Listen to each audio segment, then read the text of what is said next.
Hey everyone, welcome to my another mini blog. আজকে আমাদের পাড়ার শীতলা পুজো, তারই উদ্দেশ্যে আমি, মা এবং বোন বেরিয়ে পড়েছি। তার মধ্যে আজকে যা গরম ছিল, রোদের মধ্যে আমরা প্রায় দৌড়াতে দৌড়াতে মন্দিরে গেছি। মা আর হাঁটতেই পারছিল না।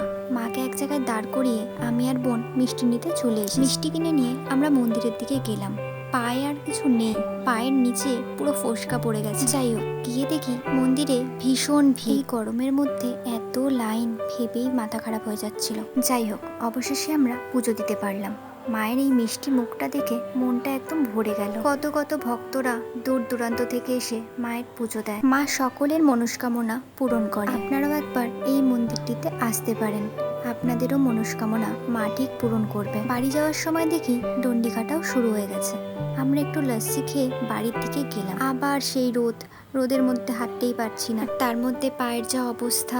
আজকের ভিডিওটা ভালো লাগলে একটা লাইক করে দেবেন।